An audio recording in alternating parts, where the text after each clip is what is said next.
जी नमस्कार साथियों, good morning प्यारे दोस्तों। जय हिंद, वंदे मातरम, राधे राधे।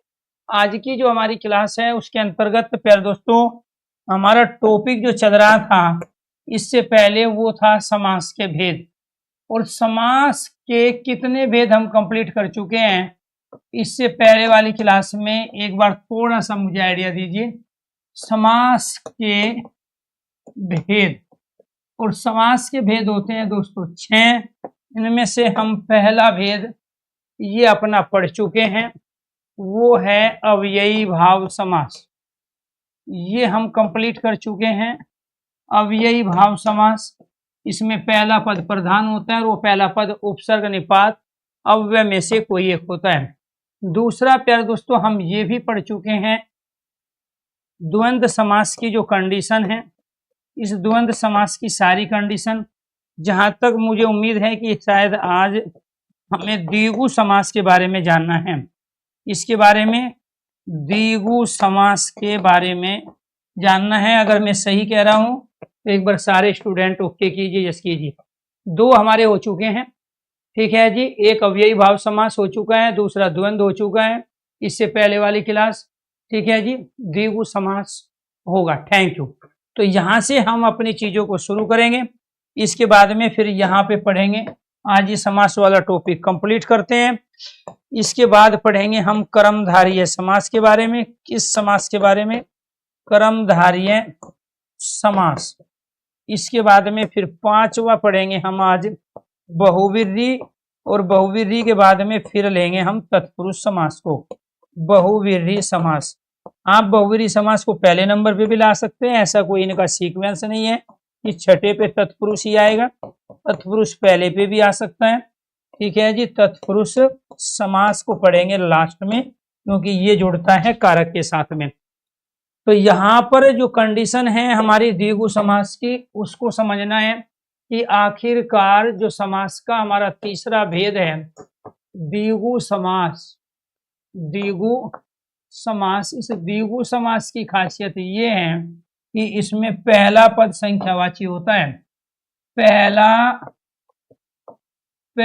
पद संख्यावाची, दूसरे पद की प्रधानता, दूसरे पद की, पहला पद संख्यावाची, दूसरे पद की प्रधानता कहाँ होती है? द्विगु समास के अंतर्गत। क्लियर? और जो पहला पद होगा वो कैसा होगा जी, ये भी समझो आप। जैसे यहां हमने यहाँ एक ले लिया, तो इससे हम प्रयोग क्या करेंगे? एक दंत, एक मत, एक दंत, ये सारे आ जाएंगे। फिर यहां ले लो एक दंत और एक मत, एक आन,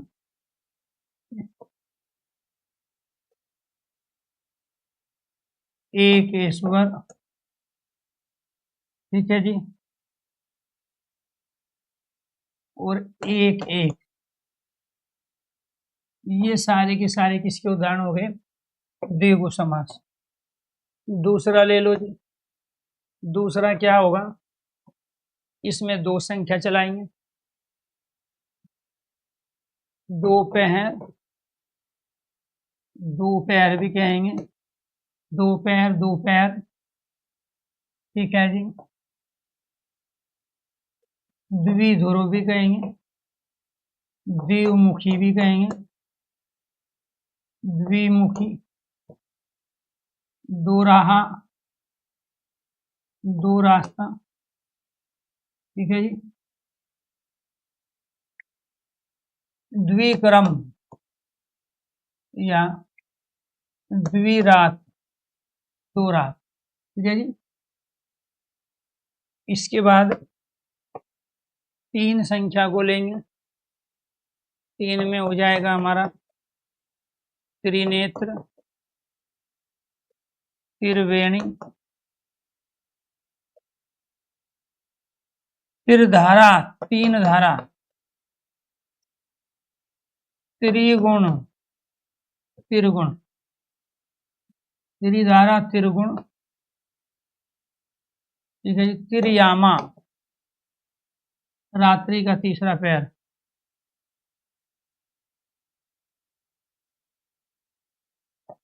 त्रिशूल, ठीक है।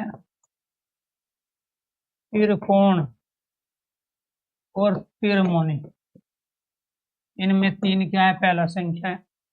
अब इसमें कुछ ऐसे भी एग्जाम्पल हैं जो बहुविधि समास के अंतर्गत आएंगे, जहां दोनों शब्द मिलकर किसी तीसरे को बताए, वो बहुविधि के भी आएंगे। इसके बाद यहाँ चार संख्या को लेंगे। चतुरानन और चतुर्मुख, आनन को मुख कहते हैं। इसके बाद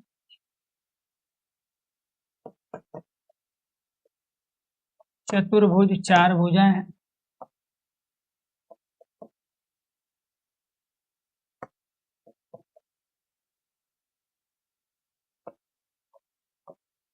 चतुरंगी,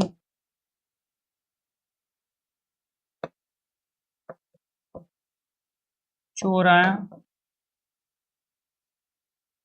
चौपाया, चौराया चौपाया,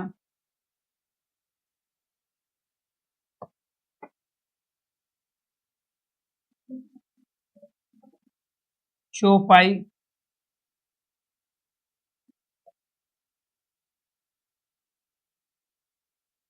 चौपाई। ये चार संख्या को बता रहे हैं।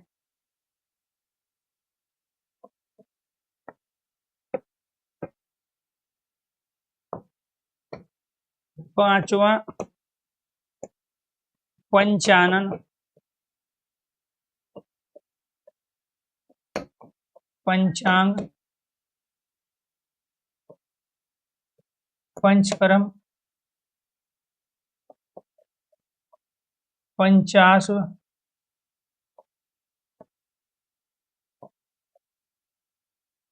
ठीक है। पंचकर्म, पंचांग, पंचानन,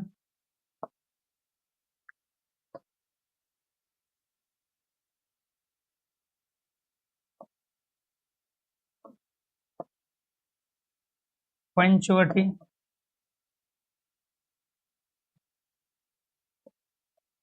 पंचमृत, पंचमुखी।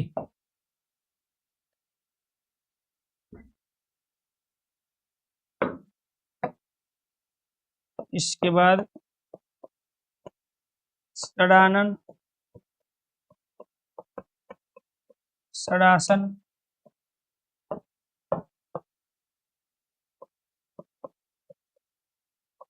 षडदर्शन, षष्टांग, षष्ठकर्म, षष्ठकर्म।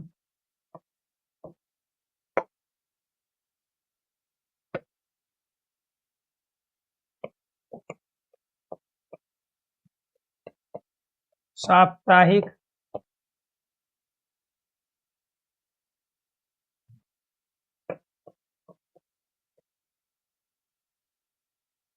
साप्ताहिक, सप्तपदी, सप्तकर्म,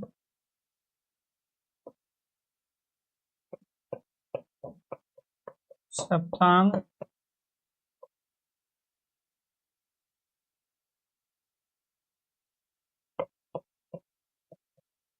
सप्तऋषि।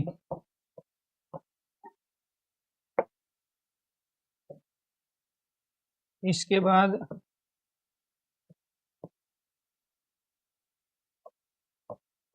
अष्टावर्क,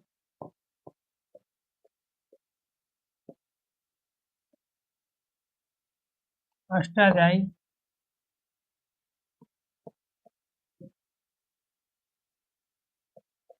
अष्टांग,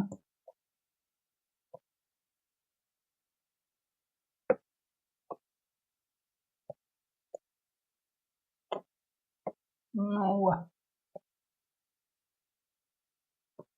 नवरत्न, नवग्रह, नवरात्रि, नवरात्र,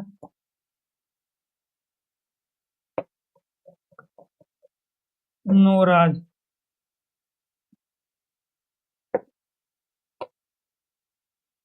और 10वां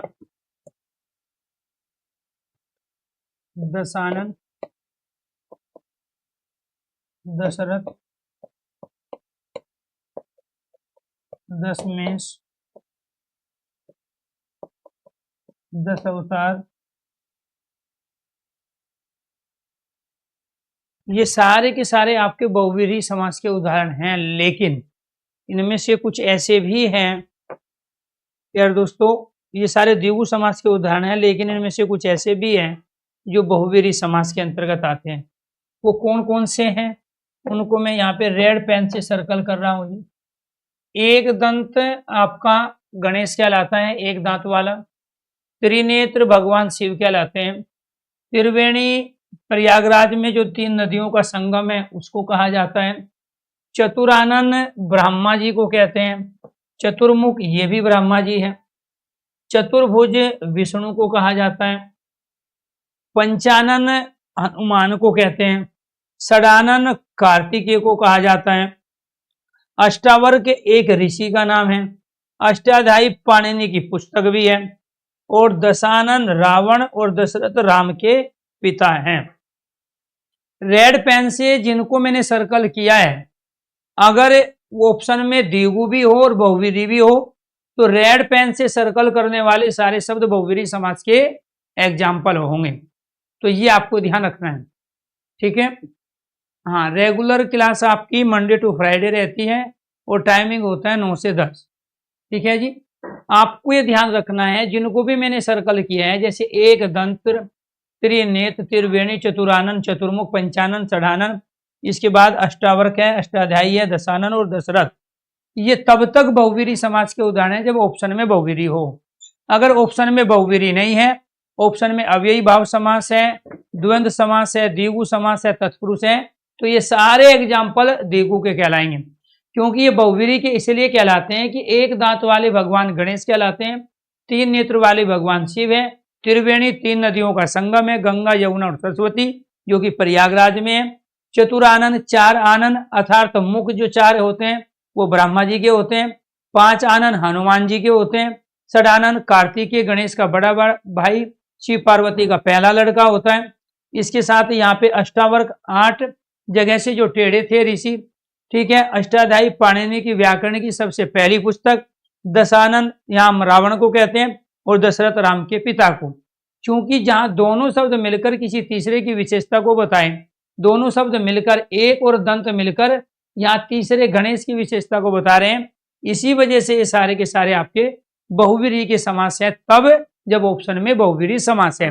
लेकिन ऑप्शन में बहुव्रीहि दिया नहीं है तो ये सारे के सारे एग्जाम्पल जो भी मैंने सर्कल किए द्विगु के ही कहलाएंगे, क्योंकि इनमें पहला पद है संख्यावाची और दूसरे पद की है प्रधानता।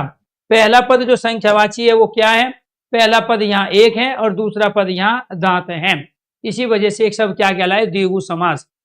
अब इसमें एक मत का मतलब होता है एक मत को मानने वाला। एकांत जो एक अंत होता है उसको क्या कहते हैं हम, एकांत, अर्थात पर्टिकुलर ऐसे स्थान पे रहना, या जो कह ले कि जो अंतर्मुखी होता है उसको भी एकांत कहते हैं।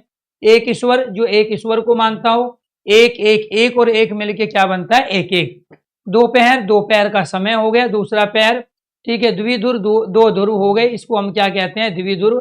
द्विमुखी दो मुखी सांप भी होता है, ये आपको ध्यान रखना है। दो रास्ता है, द्विरात कहते हैं, दो रात्रि, ठीक है। त्रिनेत्र भगवान शिव है, त्रिवेणी संगम को कह रहे हैं। 3 धारा हैं जो गंगा की, त्रिगुण सत्व रज और तम 3 जो गुण होते हैं। त्रियामा, ठीक है, ये किसे कहते हैं हम, 3 रात्रि को। रात्रि का जो तीसरा पैर होता है जो 9 बजे से लेके 12 बजे होता है उसको त्रियामा बोला जाता है। इसके बाद होता है त्रिशूल जो 3 शूल वाला होता है, 3 उसके अंदर शूल है तो त्रिशूल कहला। 3 कोण वाला त्रिकोण कहला। त्रिमुनि अष्ट व्याकरण के भी होते हैं, 3 मुनि आयुर्वेद के भी होते हैं। आयुर्वेद के 3 मुनि में चरक आता है, सुश्रुत और वांगभट आता है। व्याकरण के 3 मुनियों के अंतर्गत आपको ध्यान रखना है पाणिनि है, कात्यायन और पतंजलि आते हैं।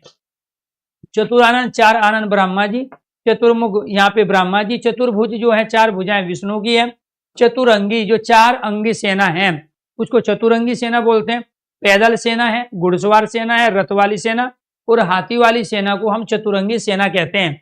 चौराया चार रास्ते वाला, चौपाया चार पहले वाला, चौपाई जिसमें चार चरण हैं और प्रत्येक चरण में 16 मात्रा है। इसके बाद पंचानन, पांच आनन अर्थात मुख वाले हनुमान जी है। पंचांग जो हिंदू कैलेंडर है जिसके अंदर 5 अंग है। पंचकर्म जो सुबह से शाम तक हम रोज करते हैं जिसमें हमें हमारे दैनिक कर्म भी आते हैं, ठीक है, ये वेद में लिखे गए हैं कि इंसान को रोज 5 कर्म करने ही चाहिए।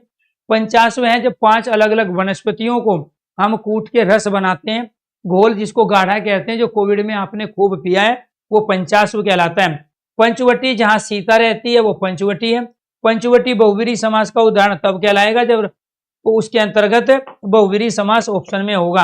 अगर बहुवीरी ऑप्शन में नहीं है तो ये किसके अंदर आएगा, द्विगु के। 5 वट है जहां, तो 1 2 3 4 और एक यहाँ पे हो गया है, यहाँ जहां 5 वट है 1 2 3 4 और 5, उसके बीच में यहाँ पे कुटी बनी है तो वो पंचवटी कहलाए। पंच अमृत जहां 5 अमृत है, आयुर्वेद की एक दवा का नाम है पंचअमृत। पंचमुखी जो 5 मुखी रुद्राक्ष होता है उसको पंचमुखी बोलते हैं। षडानन 6 आनन वाला कार्तिकेय गणेश का बड़ा भाई। षडासन 6 आसन होते हैं, एक चारपाई है, दरी है, बेड है, ठीक है, कुर्सी है। षड दर्शन जो 6 दर्शन है जिसमें 2 नास्तिक दर्शन है, बौद्ध और जैन, 4 आस्तिक दर्शन है, ठीक है। इसके बाद षष्टांग जो 6 अंग होते हैं, षष्ठ कर्म 6 कर्म हो गए। साप्ताहिक 7 दिनों में एक बार होने वाला, सप्तपदी 7 पदों वाली, सप्त कर्म जो 7 कर्म है, सप्तांग हो गया, ठीक है। सप्त ऋषि जो 7 ऋषि माने गए। अष्टावर्ग 8 जगह से टेढ़ा, वर्ग का मतलब होता है टेढ़ा। अष्टाध्यायी 8 अध्याय वाली, अष्टांग जो 8 अष्टांग है जैन धर्म के अंदर। इसके बाद नवरत्न है जो 9 रत्न है, अलग अलग समय पे, ये बहुवीरी समास में नहीं आएगा। अकबर के नवरत्न अलग थे, विक्रमादित्य के नवरत्न अलग है और अभी बीजेपी की जो सरकार है उसके नवरत्न अलग है। 9 ग्रह जो मंगल बुध बृहस्पति शुक्र शनि है। नवरात्रि नवरात्रि, नवरात्र 9 रात, 9 राज जो 9 रहस्य हैं उसको क्या कहेंगे, 9 राज। दशानन 10 आनन अर्थात मुख वाला, दशरथ राम के पिता हो गए। 10 मेष ये अपने आप में जो हमारे पंजाब के अंदर है उनमें गुरुओं को जो है दशमेश कहा जाता है, जो 10 गुरु होते हैं। 10 अवतार जिसने 10 अवतार लिए जैसे विष्णु, तो भगवान श्री कृष्ण जो है विष्णु के ही अवतार थे, तो वो क्या कहलाए, 10 अवतार। तो यहाँ ये सारे के सारे किसके उदाहरण हो गए, द्विगु के। ये थी पहली कंडीशन द्विगु समास की। अब दूसरी कंडीशन है समूहवाची शब्द। ये तो संख्यावाची थे,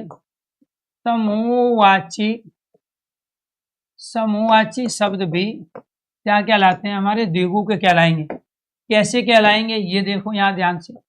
समूहवाची शब्द किसे कह रहे हैं हम, जैसे सप्ताह शब्द आ गया, ठीक है जी। ऐसे ही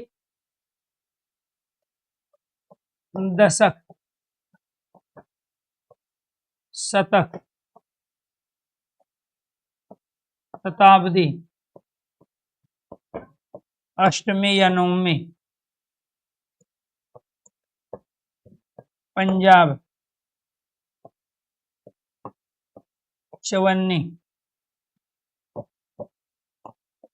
और अठन्नी, ये सब क्या है जी, समूह को बता रहे हैं। जब इनको आप समास विग्रह करोगे तो कैसे करोगे,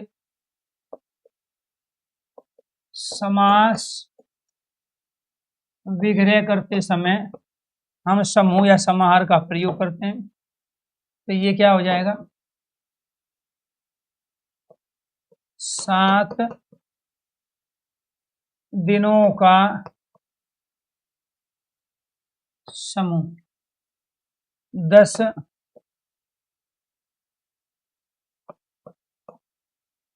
दशक, 10 वर्षों का समूह, शतक तो वस्तुओं का समूह, शताब्दी 100 वर्षों का समूह। अष्टमी 8, ये अष्टमी है, इसको अष्टमी करो पहले।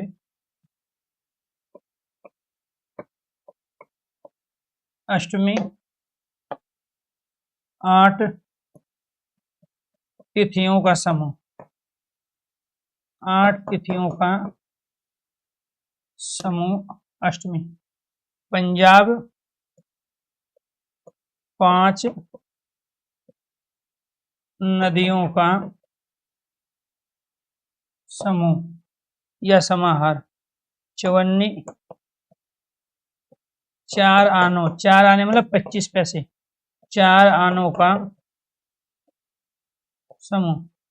अठन्नी 8 आने, 8 आने मतलब 50 पैसे, ठीक है, 1 रुपया में 2 आने होते हैं। 8 आनों का समूह, तो ये क्या है जी, अठन्नी।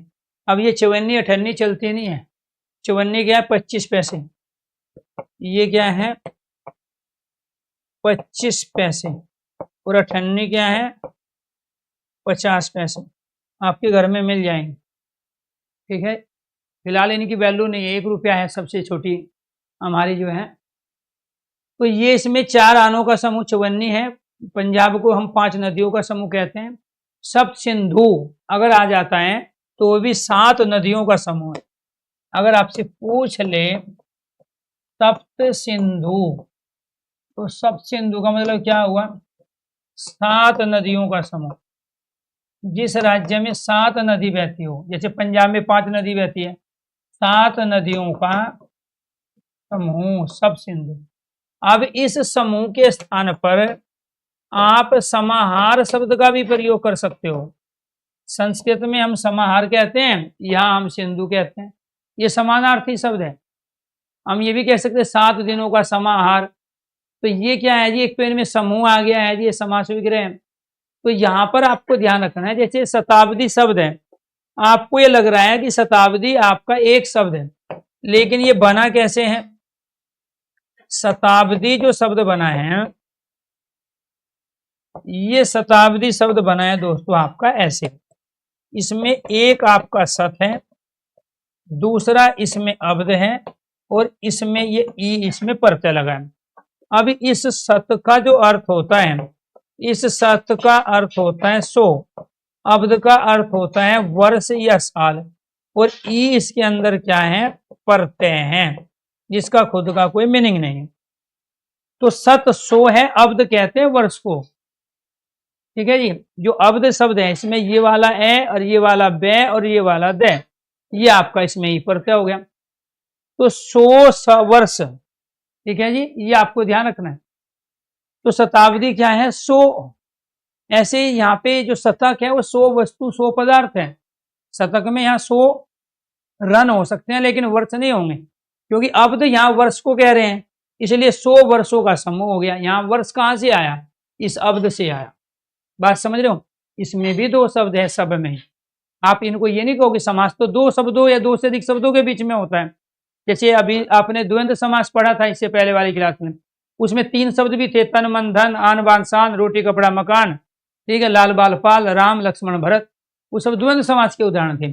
ये एक नहीं, इसमें भी 2 है, सप्त और एह कहते हैं दिन को, तो 7 दिन आ गए। अब ये कैसे बना है जो आपका शब्द, ठीक है, ये शब्द बना है आपका सप्त, और दूसरा इसमें क्या है एह। तो एह किससे कह रहे हैं हम, दिन को कहते हैं एहन।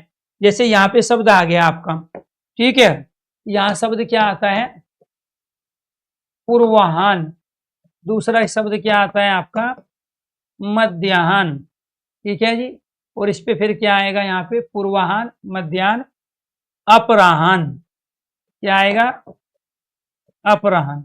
तो पूर्व मतलब पहले हो गया, पूर्व का मतलब क्या होता है पहले, दोपहर से पहले का समय, दोपहर से पहले का समय या दिन, ठीक है। मध्याह्न दोपहर का समय, दोपहर का समय या दिन। ठीक है जी।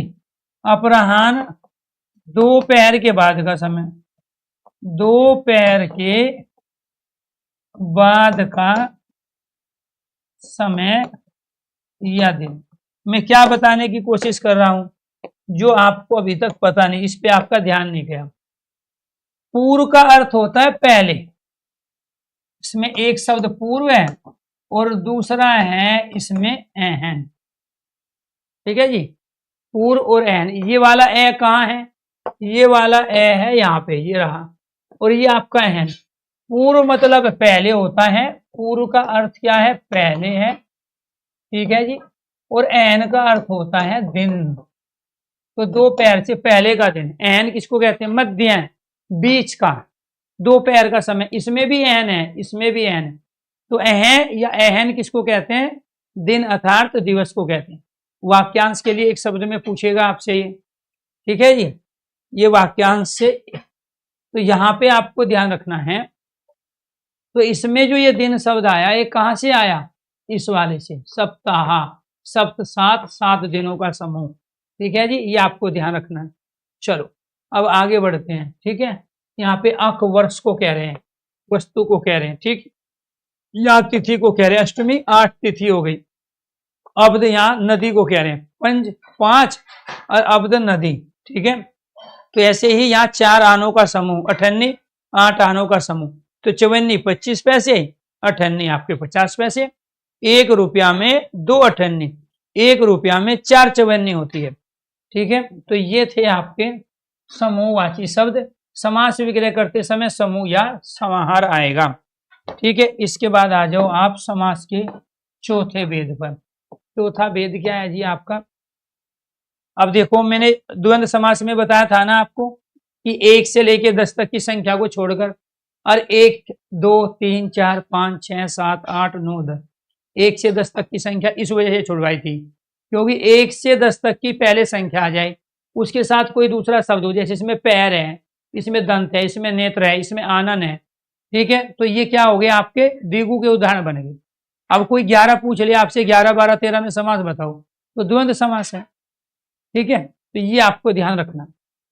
इसके बाद आपका फोर्थ है कर्मधारय समास। कौन सा समास,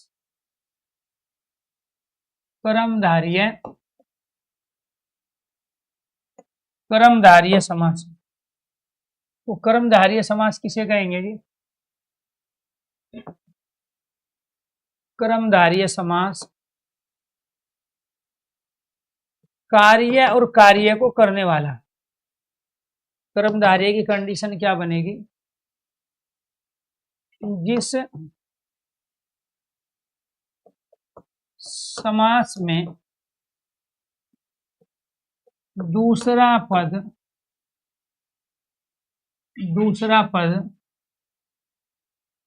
प्रधान हो, जिस समास में दूसरा पद प्रधान हो तथा समस्त पद कर्ता का ज्ञान कराए, कर्ता का ज्ञान कराए। कैसे कराएगा जी, कर्ता का ज्ञान, चाय वाला,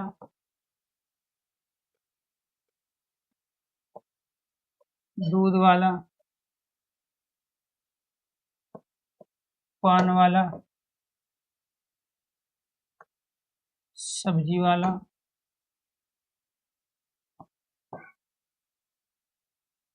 अखबार वाला, एनीथिंग। और भी आपने देखा होगा, फिजिक्स वाला। ठीक है। ठीक है। ऐसे ही ये भी आपको कर्ता का ही बोध करा रहे हैं। स्वर्णकार, लोहार, कुंभकार और चर्मकार, ये सारे के सारे कर्ता का ज्ञान करा रहे हैं। ऐसे ही ये सारे के सारे आपको कर्ता, कर्ता किसे कहते हैं? कार्य को करने वाले। कर्ता का बोध, बोध का मतलब क्या होता है? समझ कराने वाला, ज्ञान कराने वाला हो गया। कर्ता का बोध करा रहे, कर्ता का ज्ञान करा रहे, ये आपको ध्यान रखना है, ठीक है। तो ये आपको ध्यान रखना है। हिंदी सब्जेक्ट बीच में से क्यों पढ़ा रहे हैं? तो बीच क्या है भाई हिंदी का? जी जी, तो मुझे तो आपसे भी सीखना पड़ेगा। इसका मतलब ज्यादा किताबें पढ़ ली है आपने।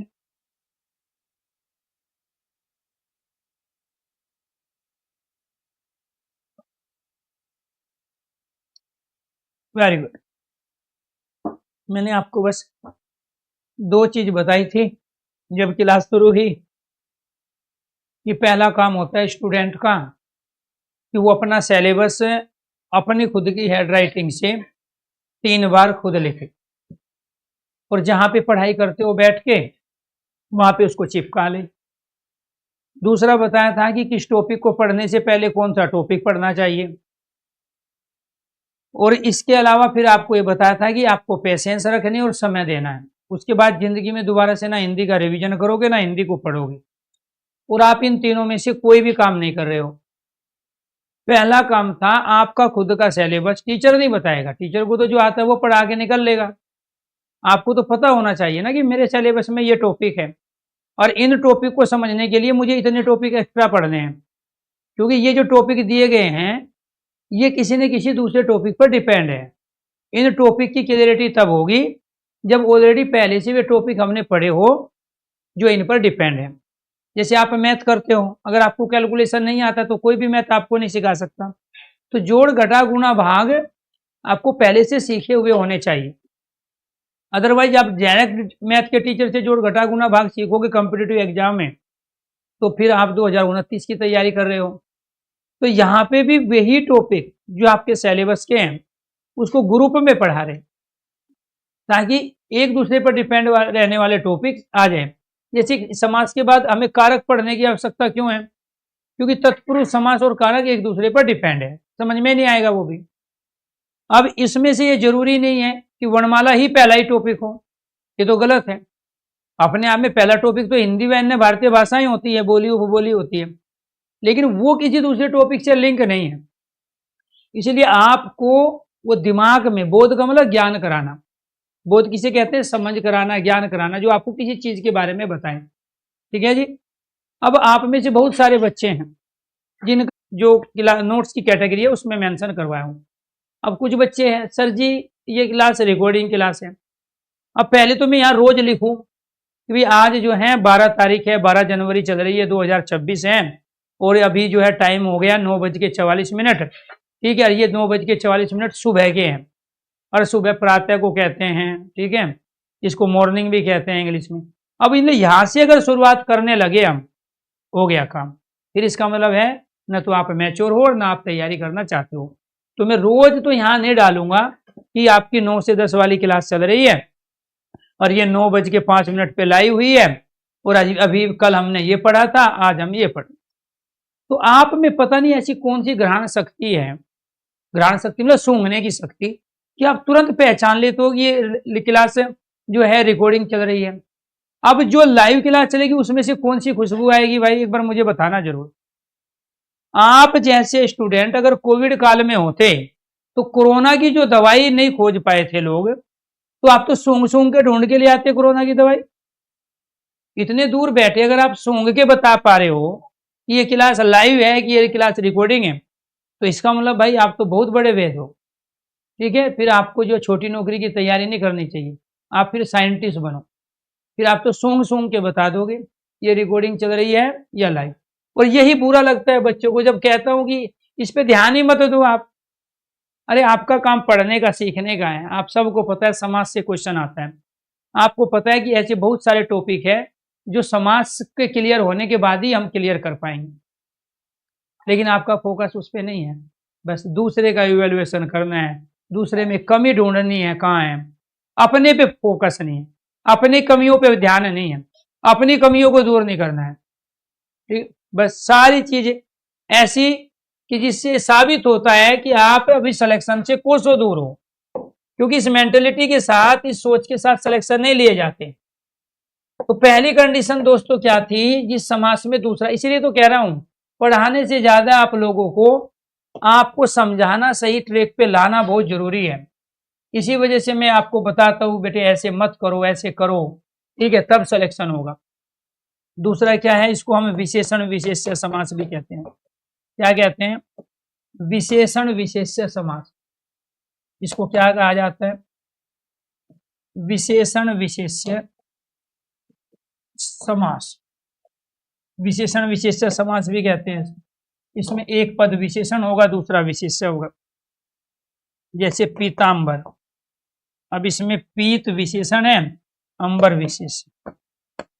पीतांबर, महात्मा, कृष्ण सर्प।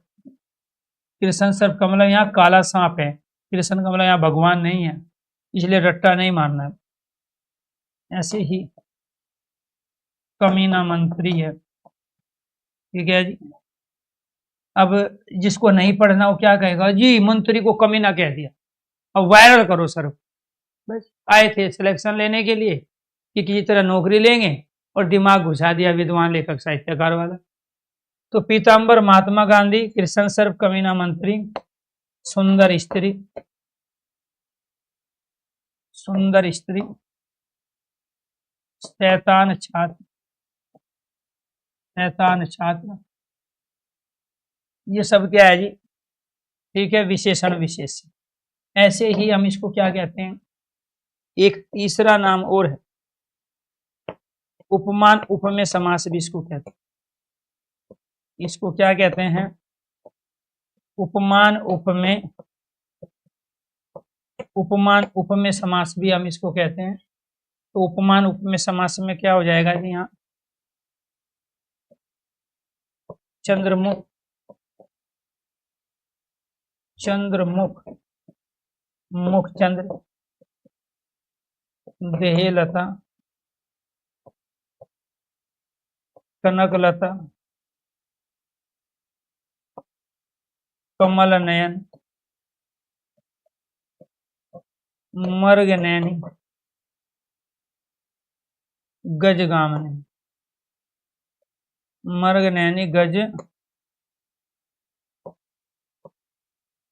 गजगामिनी, मर्ग नैनी, गजगामिनी। तो ये क्या कहलाए जी हमारे, तो ये आपको ध्यान रखना है, ठीक है जी, ये आपको ध्यान रखना है। इसमें क्या है, ये चंद्रमा उपमान है। उपमान किसे कहते हैं? जिससे तुलना हो। उपमान किसे कहते हैं? जिससे तुलना हो। तो ये जो चंद्र है ये उपमान है, ये मुख क्या है जी आपका, उपमेय। तो जिससे तुलना होती है, तुलना किससे हो रही है? चंद्रमा से हो रही है। किसकी तुलना हो रही है? उपमेय, मुख की हो रही है। ऐसे मुख इसमें उपमेय मैंने पहले ले लिया, और जो उपमान है चंद्र बाद में ले लिया। देह कहते हैं शरीर को, तो शरीर लता के समान जिसका शरीर है वो देह लता कहलाए, चंद्रमा के समान जिसका मुख है वो चंद्रमुख कहलाए, ठीक है। कनक लता, कनक कहते हैं सोने को, तो सोने की लता स्वर्ण लता कहलाई। ऐसे कमल के समान नयन है, मर्ग के समान नयन, गज गामनी, गज के समान चलने वाली। अब कोई मोटी स्त्री है, उसकी चाल हाथी के समान है तो गजगामनी कहलाई। किसी के नेत्र मर्ग हिरण के समान सुंदर है तो मर्ग नयनी, सीता कहलाई। कमल नयन, कमल के समान नयन जिसके वो कमल नयन, भगवान श्री राम कहलाए। कनक लता, सोने जैसी लता, स्वर्ण लता कहलाई। तो यहाँ पर ये उपमान और उपमेय हो गए। विशेषण उसे कहते हैं जिससे विशेषता बताई जाए, जैसे काला सांप, लंबा आदमी, मोटा आदमी, ठीक है, पतला बालक। तो ये सब विशेषण है। विशेष से जिसकी विशेषता बताई जाती है, वो संज्ञा जिसकी विशेषता बताई जा रही है। जैसे सुंदर लड़का है तो सुंदर विशेषण, और लड़का क्या हो गया? विशेष्य हो गया। तो यानी कि जिस समास में दूसरा पद प्रधान हो वो तथा समस्त पद कर्ता का ज्ञान कराएं। तो ये सारे समस्त पद कर्ता का ज्ञान करा रहे हैं।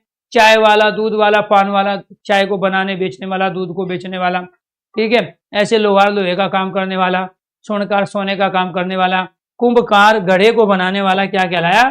कुंभकार कहलाया। चर्मकार चमड़े को बनाने वाला चमकार कहलाया, ठीक है। तो ये आपको ध्यान रखना है। तो यहां पर क्या हो गया, ये कर्मधारय समास कहलाया, ये कहलाया आपका विशेषण विशेष्य समास, और ये कहलाया आपका उपमान उपमेय समास।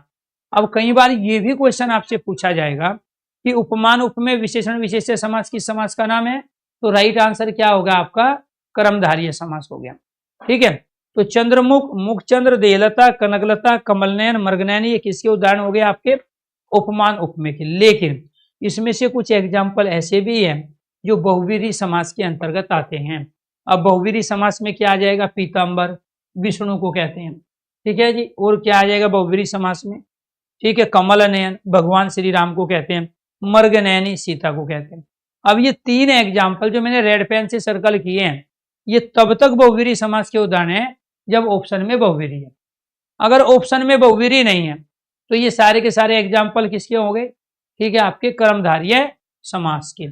कर्मधारय समास की एक और लास्ट कंडीशन है, कर्मधारय समास की एक और लास्ट कंडीशन क्या है आपका, गुण गुणी समास।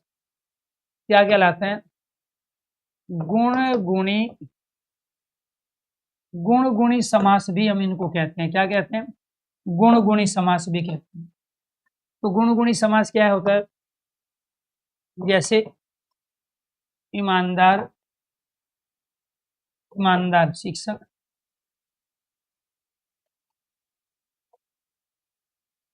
कर्मठ नेता, ठीक है,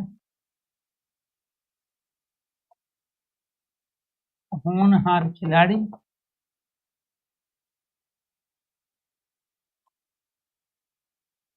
प्रतिभाशाली छात्र, एनीथिंग। ठीक है, तो ये गुण हो गया ईमानदार, और ये गुणी हो गया। ये ईमानदारी का गुण किसमें है, शिक्षक में। ये कर्मठता किसमें है, नेता में।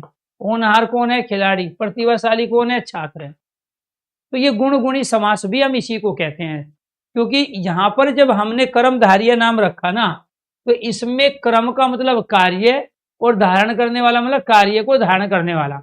तो ये सब कार्य को धारण करने वाला था, इसलिए इसका दो नाम और भी था, विशेषण विशेष, उपमान उपमेय, और इसी को गुण गुणी समास भी कहा जाता है। जहां एक समास में दो पद होते हैं, उनमें से एक पद गुण का काम करेगा और दूसरा उस गुण को धारण करने का, अर्थात गुणी।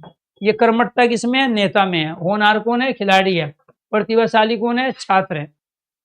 क्लियर। तो ऐसी परिश्रमी स्त्री, ठीक है, मेहनती छात्र, ठीक है, ये सब क्या कहलाते हैं आपके, गुण गुणी समास। ठीक है, तो किसको कहेंगे, कर्मधारय समास को कहेंगे। अगर यहां तक चीजें क्लियर हो गई हो तो एक बार सारे स्टूडेंट ओके कीजिए, यस कीजिए, तो आपका ये समास भी हो गया है कंप्लीट। इसके बाद बात करते हैं पांचवें समास की, वो है बहुव्रीहि समास। पांचवा भेद किसका है जी, आपका बहुव्रीहि समास का है। यहां तक चीजें क्लियर हुई हो तो एक बार सारे स्टूडेंट ओके कीजिए, यस कीजिए। अब दो बच गए, एक बहुव्रीहि बच गया और एक बच गया दोस्तों हमारा तत्पुरुष। ठीक है जी, ये समास में अगर कोई भी डाउट है तो एक बार अपने डाउट क्लियर कर लो। अब यही भाव, द्वंद्व समास, द्विगु समास और क्रमदेह, ये दो बच गए। ठीक है, इसको लेंगे बाद वाली क्लास में। ठीक है, जहां तक किसी का भी डाउट हो इनके अंतर्गत, अब देखो कुछ बच्चे ऐसे होते हैं जो भटके हुए हैं। भटके हुए छात्र कौन से हैं, जो प्रीवियस नॉलेज है, पहले से किसी टॉपिक के बारे में पढ़ लिया है और ये सोच लिया है कि बस इतना ही था इस टॉपिक में, इसके अलावा और कुछ नहीं है। जबकि समास में आपने 50% चीजें पहली बार नहीं पढ़ी है, और वही आज की डेट में क्वेश्चंस की वैरायटी बन रही है। वो नहीं पूछेगा, उसको सबको पता है पीताम्बर में कौन सा समास है। ठीक है, लेकिन आपको तो ये पता होना चाहिए ना, पीताम्बर में यहाँ पे कर्मधारय समास भी है, पीताम्बर में बहुव्रीहि भी, और पीताम्बर में तत्पुरुष भी है।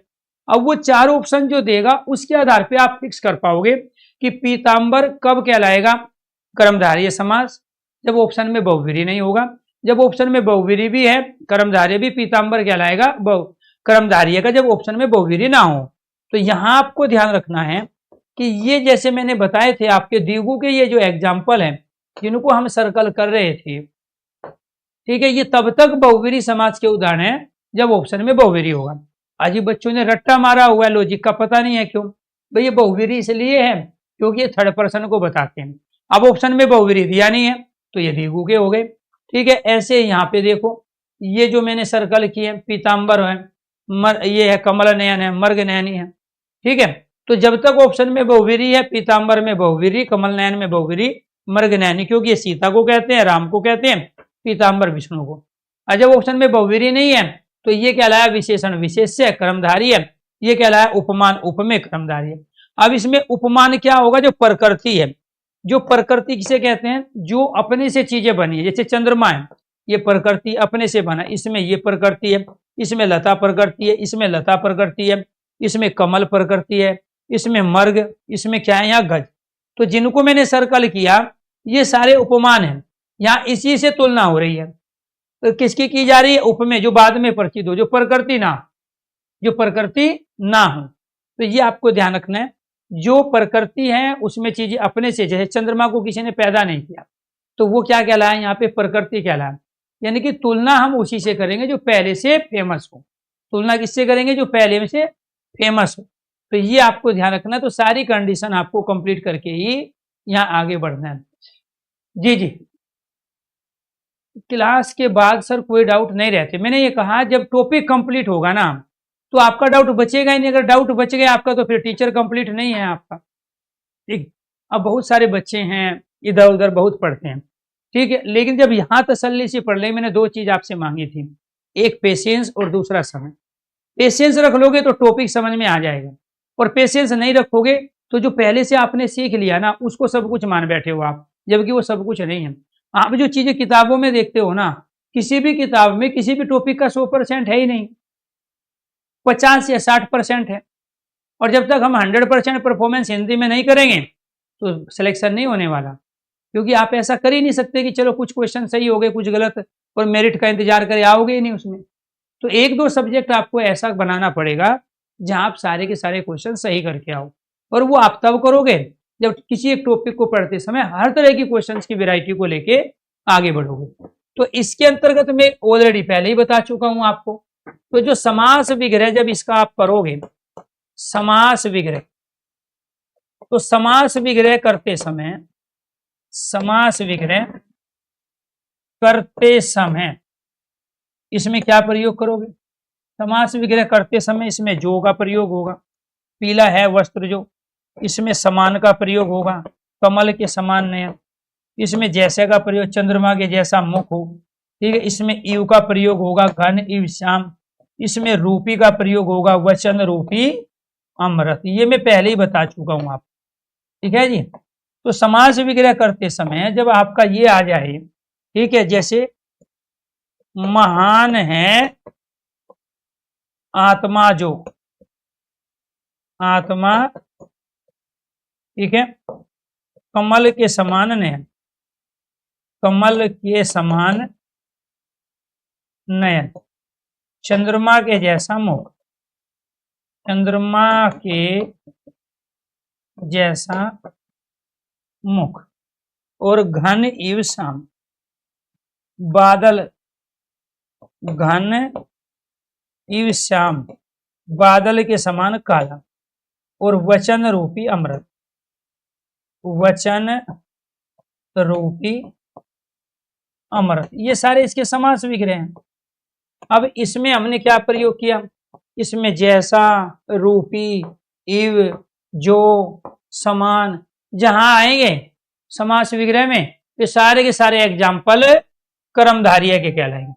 ये सारे एग्जाम्पल क्या हो जाएंगे, कर्मधारय, कर्मधारय समास के एग्जाम्पल होंगे। आज के लिए इतना ही। सभी साथियों को नमस्कार, धन्यवाद।